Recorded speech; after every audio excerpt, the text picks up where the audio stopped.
he brings down a city. Around 3,200 years ago, near the Jordan River, the people of Israel stand at the gates of Jericho.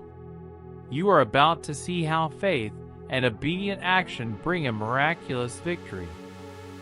Joshua is the appointed leader of Israel, a commander who carries the memory of Moses. He listens for God and moves the people with steady courage and disciplined obedience. When the people arrive at Jericho, the city is shut tight, its walls massive, and its gate locked. Joshua sees the hopeless geometry of conquest by force. The people are afraid. Joshua waits and seeks a different way, because he remembers the promise that God gave them to take the land. In that very moment, Joshua goes near the ark and listens. God tells him that Jericho and everything in it are under a curse, and that the city will be given into Israel's hands. This is a theological claim. The conquest is framed as divine judgment and divine promise, not mere military ambition. As the light fades, Joshua hears the plan: march once each day for 6 days, with 7 priests carrying ram's horns before the ark.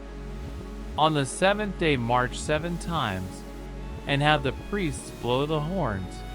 Then the people must shout. Obedience is precise. The success depends on following God's ritual instruction, not on siege engines. Because of those commands, Joshua orders the people to consecrate themselves. They refrain from battle, they prepare hearts, and families are instructed to refrain from ritually impure contact. Culturally, consecration signals dependence on God. The army is neither reckless nor conventional. They are preparing for a sacred act. On the first day, the people march once around the city. The priests carry the ark and blow the horns. The crowd walks in silence behind them. The soldiers do not storm the gates. People watch the ritual like a liturgy of war, testing obedience against doubt. As the dust settles after day 1, for 5 more days, the people repeat the march once each day. Each repetition increases tension inside the city and within Israel. The act trains endurance and communal trust.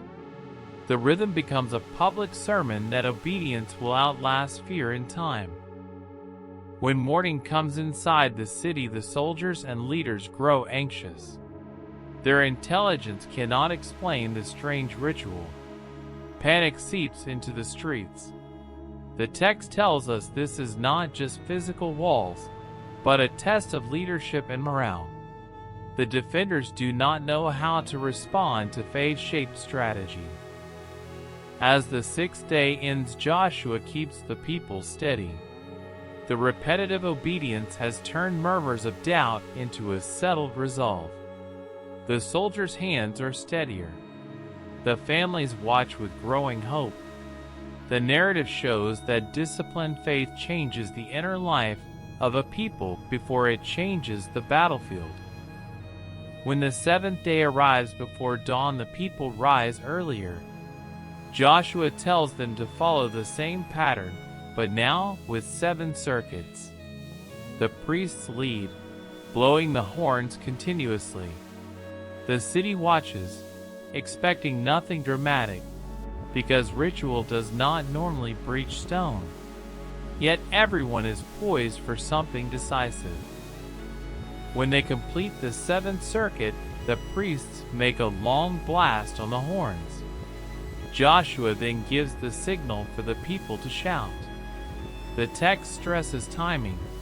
The miraculous act follows precise praise and obedience, not improvisation. The shout is the communal release of faith at the appointed moment. In that instant, the walls tremble and collapse inward, stone and timber crashing to the ground. The narrative makes clear that the fall is an act of God in response to obedience and public worship. The people pour into the city not to pillage selfishly, but under Joshua's command to follow divine judgment. As the dust settles, Joshua enforces the ban. Devoted things and spoils are consecrated, and the city is under judgment. Yet there is also mercy threaded through the story.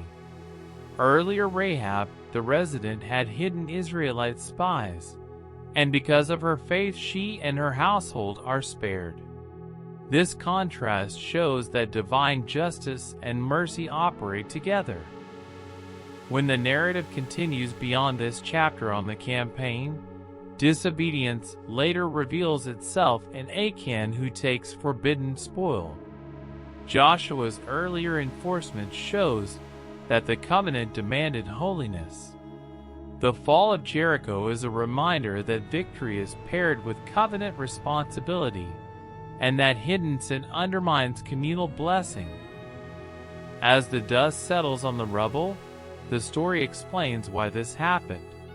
Israel's success is presented as a response to covenant faithfulness and ritual obedience, showing that God fights for His people when they respond in trusting obedience. The walls falling signal that divine power honors the trust of a community acting together under God's commands. When the people sing and tell the story later, Jericho becomes part of Israel's identity.